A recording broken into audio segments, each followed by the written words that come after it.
네, 오늘 본문에서 예수님은 한 사람에게 부탁을 받으십니다. 이 사람이 예수님께 와서 이렇게 청을 합니다. 선생님, 내 형을 명하여 유산을 나와 나누게 하소서. 그에게 예수님은 이렇게 말씀하십니다. 누가 나를 너희의 재판장이나 물건 나누는 자로 세웠느냐?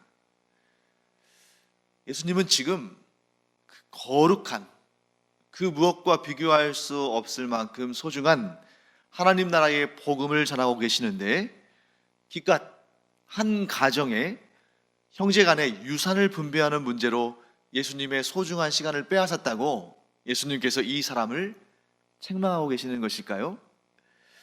그렇지 않습니다. 이 사람에게 정말 억울한 사정이 있고, 또 정말 예수님께 정말 지푸라기라도 잡는 심정으로 예수님께 나와서 참 예수님의 시간을 뺏는 것이 너무 죄송스럽지만 예수님의 도우심을 구한다면 예수님은 책망하시기보다는 아마도 그를 위로하시고 그를 격려하시면서 또 어떤 경우에는 그의 부탁을 들어주셨을 수도 있을 것 같습니다. 그런데 예수님은 이 사람의 부탁을 들어주지 않으시고 오히려 책망을 하셨을까? 그것은 예수님께서 이 사람의 속마음을 잘 알고 계셨기 때문입니다. 정말 예수님은 이 사람이 어디에서 부당한 일을 당하고 그 형제에게 모든 것을 다 뺏기고 그래서 길거리에 나앉게 되는 그런 상황이라면, 어디에도 도움을 구할 그러한 손길이 없는 그런 상황이라면 예수님께서 그 사람을 얼마나 불쌍히 여기시고 그를 도와주시려고 애를 쓰셨겠습니까? 그런데 예수님은 이 사람에게 이렇게 말씀하십니다. 삼가 모든 탐심을 물리쳐라. 예수님은 이 사람의 동기가 예수님께 나와서 그 형에게 그 유산을 좀 나눠달라고 말하는 것이 그 동기가 탐심으로부터 비롯된 것임을 아셨습니다. 자, 탐심이라는 것은 뭡니까? 자기가 마땅히 또 정당하게 권리를 요구할 수 있는 것이 아니라 그 이상을 바라거나 혹은 원래부터 자기의 것이 아닌 것을 욕심을 낼 때, 그것을 우리가 탐심이라고 말합니다. 그래서 예수님께서는 이 사람, 예수님께 와서 부탁을 하는 그 형에게 좀 말을 해주셔서 그 유산을 좀 나누게 해달라고 했던 그 사람의 그 마음속의 탐심을 보시고 한 부자의 비유를 말씀하셨습니다. 한 부자가 있었습니다. 그의 밭에 소출이 아주 풍성했습니다. 거둘 것들이 많은 거죠. 이 부자가 마음속으로 이렇게 생각했습니다. 내가 곡식이 많아서 쌓아둘 곳이 없으니 이걸 어떻게 할까? 곡간을, 지금도 가지고 있는 큰 곡간이 있는데 그 곡간을 헐어버리고 더 크게 짓고, 그리고 내 모든 곡식과 물건들을 거기에 쌓아둬야겠다 하고 생각을 합니다. 그리고 그는 또 이렇게 생각합니다. 내가 내 영혼에게 이르되, 영혼아, 여러 해 쓸 물건을 많이 쌓아두었으니 평안히 쉬고 먹고 마시고 즐거워하자 하리라, 이렇게 생각을 했습니다. 자, 여러분, 예수님께서 이 부자의 비유를 드신 이유는 분명히 이 부자에게 문제가 있기 때문이겠죠. 예수님께서는 지금 이 부자, 이 비유 속에 있는 부자를 들어서 탐심이 많은 사람들을 경계하시고 경고하시는 것입니다. 그렇다면 이 비유 속에 있는 그 부자, 그 큰 곡간마저 무너뜨리고 더 큰 곡간을 짓고 또 자기 영혼에게 내가 몇 년 동안 쓸 것을 다 마련해 놓았으니까 평안히 쉬고 먹고 마시고 즐거워하자, 이렇게 생각한 이 부자를 예수님은 왜 부정적으로, 잘못된 것으로, 문제가 있는 것으로 이렇게 말씀하고 계실까? 자, 본질은 이 부자가 돈이 많기 때문이 아닙니다.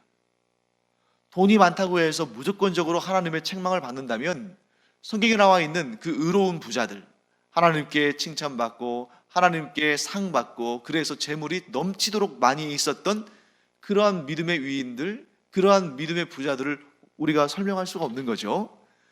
이 부자가, 이 비유 속에 있는 부자가 예수님의 부정적인 예로 등장하게 된 것은 이 사람이 돈이 많아서가 아니라 다른 데 이유가 있었습니다. 우리는 흔히 내가 돈을 많이 벌면, 내가 재산이 많아지면 좋긴 좋은데 혹시 내가 하나님께 책망받는 건 아닐까? 예수님께서 내가 너무 돈이 많다고 나에 대해서 좀 안 좋은 평가를 내리지 않으실까? 이런 불안함이 들 때도 있다는 것을 우리가 알 수 있죠. 하지만 돈이 많다고 해서, 재산이 많다고 해서 무조건적으로 하나님께 책망을 받는다, 예수님으로부터 부정적인 예가 된다, 이거 자체가 잘못된 편견입니다. 그렇다면 예수님께서 드신 이 비유 가운데 있는 이 부자, 예수님께 부정적인 평가를 받은 이 부자는 무엇 때문에 예수님의 책망을 받게 되었는가? 바로 이것입니다. 이 부자의 생각을 예수님께서 말씀에 담아서 설명하셨습니다. 이 부자의 생각을 예수님께서 말씀을 하시는데 그 짧은 생각과 말 속에 나라는 단어가 얼마나 많이 나오는지 한번 제가 읽어드릴 테니까 한번 해보세요. 나 혹은 내, 이렇게 우리가 볼 수 있겠죠. 내가 곡식을 쌓아둘 곳이 없으니 내가 이렇게 하리라. 내 곡간을 헐고 더 크게 짓고 내 모든 곡식과 물건을 거기 쌓아두리라. 내가 내 영혼에게 이르되 영혼아, 여러 해 쓸 물건을 많이 쌓아두었으니 평안히 쉬고 먹고 마시고 즐거워하자 하리라. 여러분, 예수님께서 살펴보신 이 비유 속의 부자의 마음 속에 아주 간략하게 자기 자신의 생각을 표현했는데 무려 6번이나 네라는 단어, 곧 나라는 단어가 6번이나 등장합니다. 자, 예수님께서 지금 이 비유를 드신 이유는 탐심을 버리라, 탐심을 우리 안에서 내몰아라 하는 그런 교훈을 주시기 위해서 드신 비유인데, 이 비유에서 탐심이라는 그러한 문제를 지적하실 때에 가장 많이 등장하는 단어가 나라는 사실은 탐심의 본질이 무엇인지를 우리로 하여금 깨닫게 합니다. 탐심은 뭐냐면 내 주변을 돌아보지 않고 주변 사람들이나 심지어 하나님도 생각하지 않고 오직 나만을 생각하는 것입니다. 오직 나의 만족, 나의 기쁨, 나에게만 주목하는 것, 이러한 삶을 우리가 탐심이라고 하고 다른 말로는 이기적인 삶이라고 우리는 말할 수 있습니다. 이렇게 이기적인 탐심을 가진 사람은 이웃을 돌아보지 않습니다. 왜? 모든 것이 내가 중심이 되어야 되고 나의 유익을 위해서 존재해야 되니까. 심지어는 하나님도 나의 탐심을 채우기 위한 어떠한 도움의 통로 혹은 도구, 이 정도로 생각한다고 볼 수 있습니다. 그래서 이웃도 생각하지 않고 하나님도 하나님으로 대우하지 않고 그저 자기가 중심이 되고 자기가 주인이 되고 모든 것이 자기의 탐욕을 채우기 위한, 자기의 만족을 채우기 위한 도구가 되어야 되는 사람, 이런 사람이 바로 이기적인 탐심을 가진 사람이죠. 이 얘기를 잘 들어보니까 우리가 전에 배웠던 내용이 생각납니다. 율법의 가장 중요한 두 강령, 성경의 가장 중요한 두 개의 기둥 무엇이었습니까? 하나님을 사랑하고 또 이웃을 나의 몸처럼 사랑하는 것, 즉 하나님 사랑과 이웃 사랑이 율법의 두 강령, 곧 성경의 두 기둥, 곧 하나님께서 가장 중요하게 여기시는 두 가지의 일인데, 이기적인 자, 탐심을 품은 자는 이 두 가지를 다 몰아내고 오직 자기 자신만이 그 인생의 가장 중심의 자리, 곧 주인의 자리에 모셔두고 있는 것입니다. 그때 하나님은 이렇게 말씀하십니다. 어리석은 자여, 오늘 밤에 내 영혼을 도로 찾으리니 그러면 내 준비한 것이 누구의 것이 되겠느냐? 사랑하는 성도 여러분, 예수님은 분명 우리가 무엇을 먹고 무엇을 마시고 무엇을 입고 어디에서 살고 이런 것들을 중요하지 않다고 생각하지 않으십니다. 예수님은 이 모든 것들이 중요하다는 사실을 아셔요. 예수님은 이러한 것들이 우리에게 꼭 필요하다는 사실을 잘 아십니다. 그것들이 중요하다는 것을 아시기 때문에 그래서 저 하늘을 나는 새들, 또 이 땅 위에 있는 꽃들까지도 하나님께서 먹이시고 입히시고 하십니다. 왜? 중요한 것이니까. 생명을 유지하기 위해서 꼭 필요한 것이니까. 예수님은 이렇게 말씀하십니다. 공중의 새나 땅 위에 있는 꽃도 먹이시고 입히시고 소중하게 지켜주시는 하나님께서 그런 것들과는 비교할 수 없이 더욱 소중한 너희를 먹이시고 입히시지 않으시겠느냐 하고 말씀하십니다. 그렇기 때문에 우리는 그런 것들, 예수님께서 또 하나님께서 그 필요한 것들을 다 아시고 채워주시는 그런 것들을 구하는 데 시간을 허비하지 말고 더 중요한 것, 더 존귀한 것을 구하는 데 시간을 써라 라고 말씀하십니다. 자, 그렇다면 무엇을 먹을까? 무엇을 마실까? 무엇을 입을까? 하는 생각보다 더 중요한 것은 무엇인가? 본문에서 예수님은 그것을 그의 나라를 구하는 것, 곧 하나님의 나라를 구하는 것이라고 말씀하십니다. 그러면 우리는 또 이런 질문이 생기겠죠. 하나님의 나라를 구한다, 그의 나라를 구한다. 이게 참 모르는 단어 하나가 없는데 막상 그의 나라를 구한다, 하나님의 나라를 구한다, 이 말을 설명해 보라고 하면 이것처럼 어려운 말도 없습니다. 자, 지금 저와 함께 하나님 말씀을 나누고 배우고 있는 분들 한번 생각해 보십시오. 누가 여러분에게 먹는 것, 마시는 것, 입는 것, 인간의 생명을 유지하는 데 꼭 필요한 그런 의식주, 꼭 필요한 것들보다 더 소중한 것이, 그래서 우리가 그것을 구해야 되는 것이 그의 나라, 곧 하나님의 나라를 구하는 것이라는데, 그러면 그의 나라를 구하는 것이 과연 무엇을 의미하는 것입니까? 하고 묻는다면 뭐라고 답하시겠어요? 참 쉽지 않은 것이죠. 하나님의 나라를 구한다는 것, 그것은 무엇을 의미할까? 하나님의 나라는 우리가 어떻게 해석하면 좋으냐면, 하나님의 나라라는 것은 하나님의 통치를 받는 것을 의미합니다. 즉 하나님의 다스리심을 받고 하나님의 통치 아래 살아가는 것, 하나님의 통치를 내가 인정하고 순종하면서 하나님께서 나의 주인 되심을 알고 그리고 하나님의 뜻을 따라 살아가는 것, 이것이 바로 하나님의 나라를 구하는 것이죠. 그렇다면 하나님의 나라가 이 땅에 편만해진다. 편만이라는 것은 빼곡하게 찬다는 거죠. 그래서 하나님의 나라가 물이 바다를 덮은 같이, 물이 바다를 빽빽하게 채운 것처럼 하나님의 나라가 물이 바다를 덮은 같이 임한다는 것은 하나님의 통치를 받는 자들, 하나님의 다스리심에 순종하는 자들이 그만큼 많아지는 것을 의미하는 것입니다.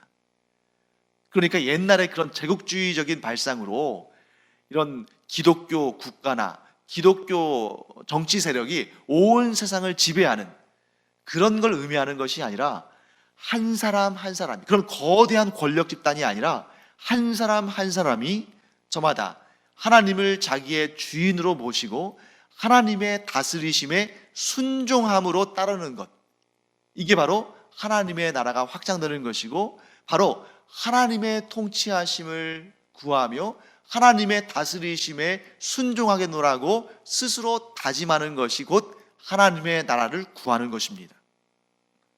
그런데 이 하나님의 나라에 사는 백성들, 하나님의 다스리심에 순종하는 사람들에게는 두 가지 특징이 있다는 거죠. 그 두 가지 특징이 뭐냐? 너무 간단합니다. 계속 반복되는 거죠.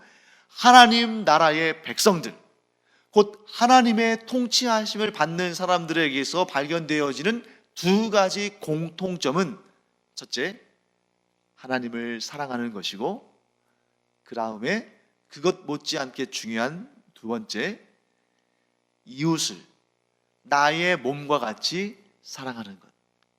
이것이 곧 하나님의 나라, 곧 하나님의 다스리심을 받는 사람들에게서 공통적으로 발견되어지는 특징이다 하는 것입니다.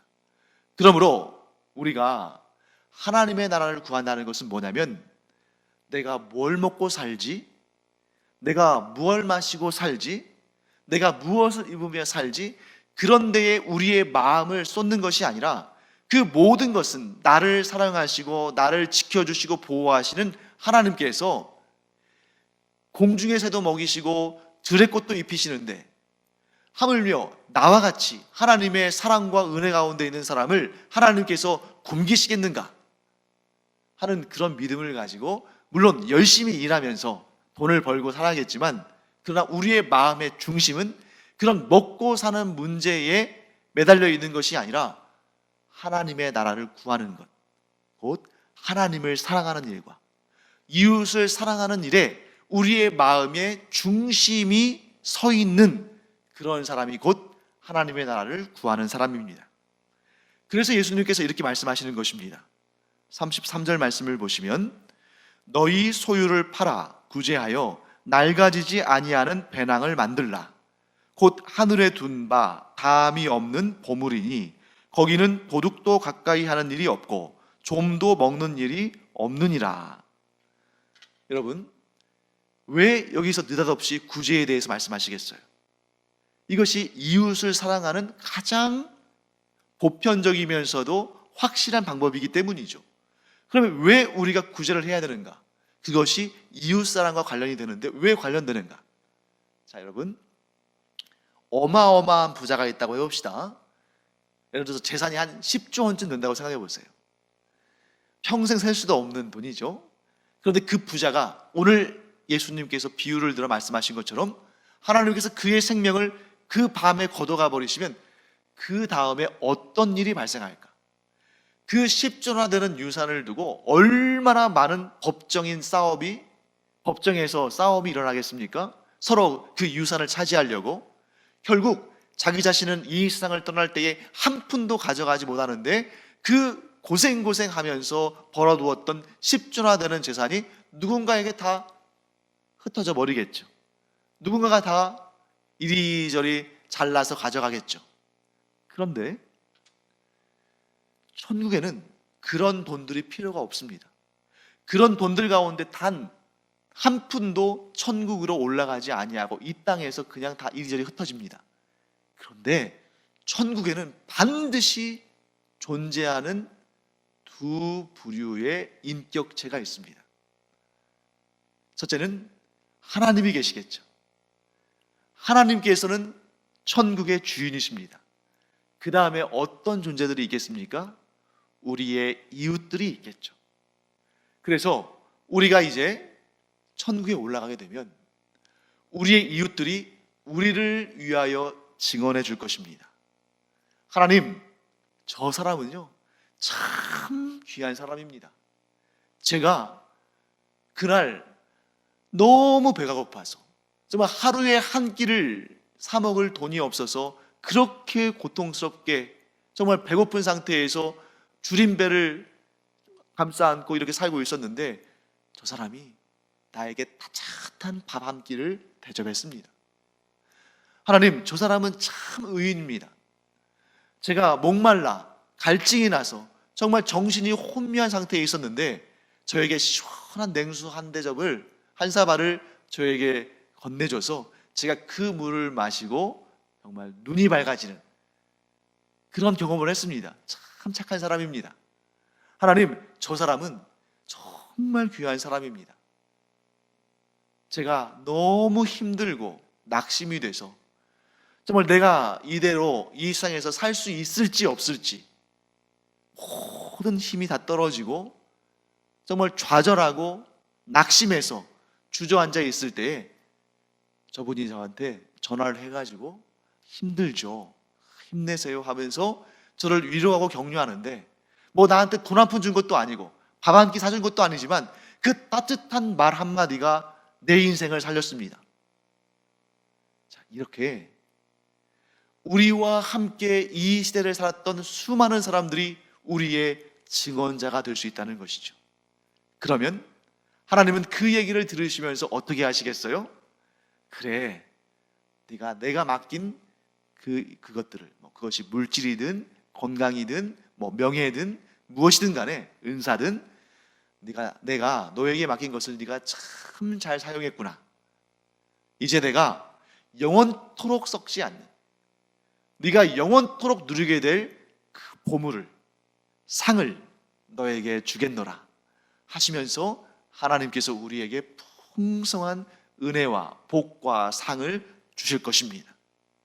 그런데 이 땅을 살아가면서 정말 하나님께서 많은 것을 주셨는데, 비단 그것이 꼭 재물뿐만 아니라, 재물도 포함되겠지만 우리에게 건강 주셨고, 우리에게 이웃 사람들을 돌아볼 수 있는 눈, 그 사람들의 말을 들을 수 있는 귀, 그 사람들을 격려하고 살려줄 수 있는 입, 또 그 사람들을 우리 힘으로 도와줄 수 있는 손과 발을 주시고, 또 성령의 은사들을 주시고, 또 우리가 함께 있을 수 있는 그런 기회들을 주셨는데, 그 이웃들에 대해서는, 성도들에 대해서는, 가족과 친척들에 대해서는 정말 자린고비처럼 관심도 갖지 않고, 사랑하지도 않고, 돈 한 푼 쓰지도 않고, 뭘 도와주지도 않고 그렇게 살았다면 그들이 우리를 위해서 증언해 줄 것이 뭐가 있겠습니까? 사랑하는 성도 여러분, 우리는 이 땅에서 예수 그리스도를 구주로 영접하면 반드시 구원받습니다. 천국 갑니다. 그러나 천국에서 우리가 하나님께 어떤 대접을 받을 것인가, 어떤 상을 받을 것인가, 칭찬을 받을 것인가, 책망을 받을 것인가, 우리가 어떤 복락을 누릴 것인가 하는 것은 우리가 이 세상에서 이웃을 향하여 어떤 삶을 살았고, 또 하나님을 향해서 어떤 삶을 살았는지가 그것을 결정합니다. 재물보다 관계에 집중해야 되는 이유가 여기에 있습니다.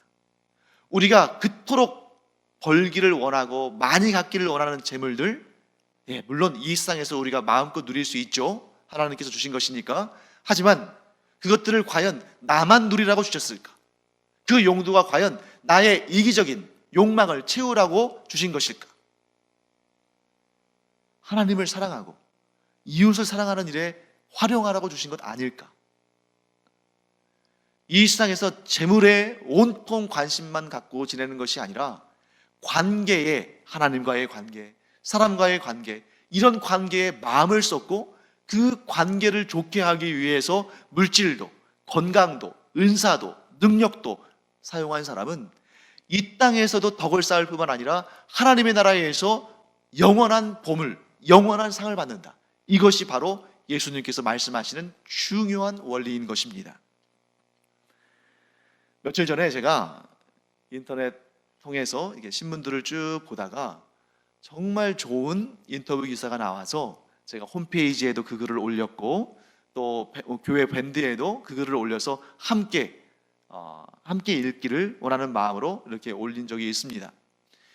올해로 102세가 된 연세대학교 명예교수 김영석 교수님의 인터뷰 내용이었는데요, 102살이나 살았는데 여전히 정정하고 정신이 정말 우리가 배울 만한 내용들로 가득 차 있는 귀한 스승입니다. 그에게 기자가 질문을 했습니다. 선생님, 100년을 넘게 사셨으니까 삶의 지혜가 참 많으실 텐데, 연륜도 많으시고, 사람이, 우리가 행복해지려면 어떻게 해야 합니까? 행복은 어떻게 얻을 수 있습니까? 그 질문에 이 김영석 명예교수님은 답변하지 않았습니다. 대신에 뭐라고 답변을 했냐면, 내가 100년을 넘게 살고 보니까 행복해 줄 수 없는, 즉 절대로 행복해질 수 없는 두 부류의 사람들이 있더라. 내가 그걸 알겠다. 내가 어떻게, 그 말은 뭐냐면 내가 어떻게 살면 행복해지는지를 아직도 잘 알 수는 없지만 절대로 행복해질 수 없는 두 부류의 사람들은 알겠더라 하는 거죠. 첫째는 정신적인 가치에 대해서 무관심한 사람. 그러니까 모든 것을 물질적인 차원에서만 보는 것입니다. 그러니까 항상 돈 하는 것이고 잘 먹고 잘 살고 누리고 즐기고 이런 것들만 생각하고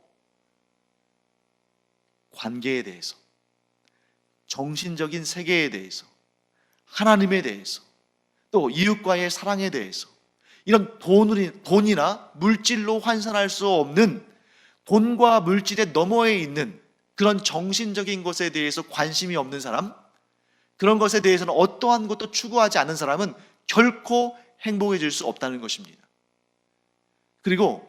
그래서 이제 정신적인 것에는 관심이 없이 물질적인 것만 관심이 있으면 물질적인 것은 물론 사람을 편안하게 하고 또 삶을 윤택하게 하고 이런 건 있지만 물질적인 것은 결코 만족이 없더라. 그렇기 때문에 물질적인 것들만 추구하는 사람은 절대 만족하지 못하기 때문에 결국 행복해질 수가 없다.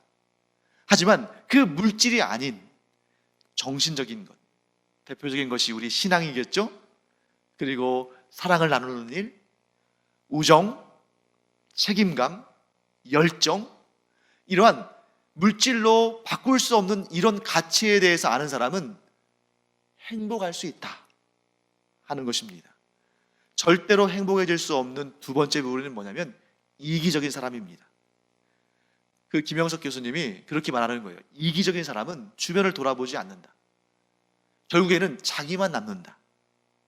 결국 초라한 말년, 결국 정말 외로운 인생을 살다가 그 삶을 마치게 되는데 이기적인 사람은 절대 행복해질 수 없다. 저는 이 김영석 교수님의 이러한 견해들이 성경에서 나온 것임을 단번에 알 수 있었습니다. 왜요? 하나님을 사랑하고 이웃을 사랑하는 것의 가치는 물질이 주는 편리함과 유익함과 즐거움을 너무나 멀리, 높이, 넓게 넘어서기 때문에 비교할 수 없는 것이죠. 또한 이기적인 사람은 하나님에게도 관심이 없고 이웃에게도 관심이 없고 그저 자기만 알기 때문에 그는 관계가 주는 행복을 결코 누릴 수가 없습니다. 사랑하는 성도 여러분, 우리가 지금 이 세상에서 누리고 있는 것들 가운데 물질적인 것들은 단 하나도 우리가 가지고 가지 못합니다. 어디로요? 천국으로. 하지만 천국에는 우리가 섬기는 하나님도 계시고 또한 우리와 함께 신앙생활한 성도들이 그곳에서 함께 다시 만나게 될 것입니다. 우리가 이 땅에서 그들에게 잘 대하면 대할수록, 우리가 이 땅에서 하나님을 잘 섬기면 섬길수록 그날에 우리가 얼마나 수치를 당하지 아니하고 부끄러움을 당하지 아니하고 그 만남이 얼마나 즐겁고 감사하고 행복하겠습니까? 사랑하는 성도 여러분, 물론 우리의 인생에, 우리가 살아가는 삶에 있어서 천국에서의 삶은 영원하고 이 땅에서의 삶은 짧은 인생이지만, 그러나 천국에서 우리가 어떻게 살 것인가 하는 것을 이 땅의 짧은 인생에 결정한다는 것을 우리가 반드시 기억하고, 이 땅에서 우리가 가장 힘써야 할 것, 우리가 가장 집중해야 할 것, 우리의 마음을 가장 쏟아야 할 것은 하나님을 사랑하고 나의 이웃을 사랑하는 그 일이며, 하나님께서 내게 주신 건강과 물질과 은사와 재능과 우리의 생명을 하나님과의 관계, 이웃과의 관계를 위해서 지혜롭게 사용할 때, 그런 지혜로운 청지기가 될 때 우리는 이 땅에서도 행복하고 천국에서도 영원토록 행복할 것이다. 이 믿음을 가지고 우리의 삶의 진정 중요한 본질이 무엇인지를 늘 기억하며 살아가는 지혜로운 우리가 되기를 간절히 축원합니다. 기도하겠습니다. 하나님 감사합니다. 우리가 돈돈하면서 천국 갈 때 하나도 가져갈 수 없는 그런 물질들의 우리의 가장 중요한 가치를 두며 살지 않게 하여 주시옵소서. 하나님을 사랑하고 나의 이웃을 사랑하는 그것이 가장 중요한, 가장 본질적인 이름을 깨닫고 이제부터는 우리의 삶에서 가장 소중한 것을 먼저 챙기는 그런 지혜로운 사람들 되게 하여 주시옵소서. 감사드리며 예수님의 이름으로 축복하며 기도합니다. 아멘.